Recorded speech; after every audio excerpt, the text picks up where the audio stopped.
അനുദിന വിശുദ്ധർ ഫെബ്രുവരി 3 വിശുദ്ധ ബ്ലൈസ്. അർമേനിയയിലെ സെബാസ്റ്റിയയിലെ ചികിത്സകനും മെത്രാനുമായിരുന്നു വിശുദ്ധ ബ്ലൈസ്. അർഗിയൂസ് പർവ്വതത്തിലെ ഒരു ഗുഹയിലായിരുന്നു അദ്ദേഹം താമസിച്ചിരുന്നത്. മനുഷ്യർക്കും മൃഗങ്ങൾക്കും ഒരുപോലെ അദ്ദേഹം രോഗശാന്തി നൽകിയിരുന്നു. ഐതിഹ്യമനുസരിച്ച് അസുഖബാധിതരായ വന്യമൃഗങ്ങൾ വിശുദ്ധൻ്റെ അടുക്കൽ സ്വയം വരുമായിരുന്നുവെന്ന് പറയപ്പെടുന്നു. പക്ഷേ അദ്ദേഹം പ്രാർത്ഥനയിലായിരിക്കുമ്പോൾ മൃഗങ്ങൾ ഒന്നും അദ്ദേഹത്തെ ശല്യപ്പെടുത്തിയിരുന്നില്ലെന്ന് പറയപ്പെടുന്നു.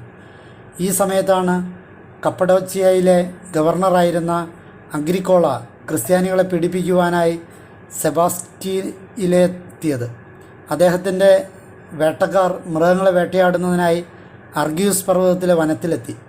നായാട്ട് എന്നതിലുപരി വിനോദമായിരുന്നു അവരുടെ ലക്ഷ്യം.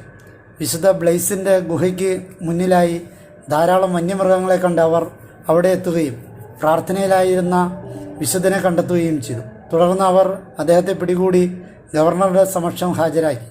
അഗ്രിക്കോള വിശുദ്ധനെ ക്രിസ്തുമത വിശ്വാസം ഉപേക്ഷിക്കാൻ പ്രേരിപ്പിച്ചെങ്കിലും അതിൽ പരാജയപ്പെട്ടു. തുടർന്ന് തടവറയിൽ അടയ്ക്കപ്പെട്ട വിശുദ്ധൻ അവിടെയുള്ള തൻ്റെ സഹതടവുകാർക്ക് പലവിധ രോഗങ്ങളിൽ നിന്നും ശാന്തി നൽകി. തൊണ്ടയിൽ മത്സ്യത്തിൻ്റെ മുള്ളു കുടുങ്ങി ശ്വാസം മുട്ടി മരിക്കാറായ ഒരു കുട്ടിയെ രക്ഷപ്പെടുത്തിയതും ഇതിൽ ഉൾപ്പെടുന്നു. ഈ സംഭവമാണ് വിശുദ്ധ ബ്ലൈസിൻ്റെ മധ്യസ്ഥ തിരുനാൾ ദിനത്തിൽ കണ്ടനാളങ്ങൾ ആശീർവദിക്കുന്ന ആചാരത്തിന് കാരണമായത്.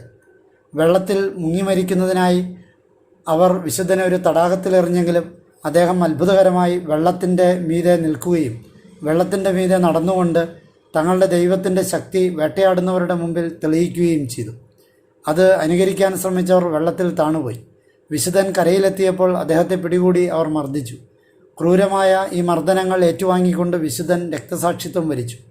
അദ്ദേഹത്തിൻ്റെ മാംസം ചെമ്മരിയാടിൻ്റെ രോമം ചീകുവാൻ ഉപയോഗിക്കുന്ന ചീപ്പുകൊണ്ട് പിച്ചി കീറുകയും തുടർന്ന് തലയറുത്ത് കൊല്ലപ്പെടുത്തുകയും ചെയ്തു. ഇതുകൊണ്ടാണ് ചെമ്മരിയാടിൻ്റെ രോമം കൊണ്ടുള്ള വ്യവസായങ്ങളിൽ ഏർപ്പെട്ടിരിക്കുന്നവരുടെ മധ്യസ്ഥനായി വിശുദ്ധനെ പരിഗണിക്കുന്നതിൻ്റെ കാരണം. നൂറ്റാണ്ടുകളോളം പാശ്ചാത്യ സഭയിലും പൗരസ്ത്യ സഭയിലും പ്രസിദ്ധനായിരുന്നു വിശുദ്ധ ബ്ലൈസ്. 1222 ഓക്സ്ഫോർഡ് സമിതി വിശുദ്ധൻ്റെ തിരുനാൾ ദിനം അടിമപ്പണി നിരോധിക്കുകയുണ്ടായി. എല്ലാവിധ തൊണ്ടരോഗങ്ങൾക്കും വിശുദ്ധൻ്റെ മാധ്യസ്ഥം അപേക്ഷിക്കുന്നു.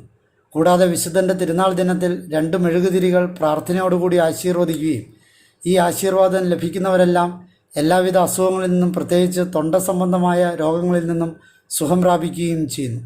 സഭയുടെ 14 സഹായക വിശുദ്ധരിൽ ഒരാൾ കൂടിയാണ് വിശുദ്ധ ബ്ലൈസ്.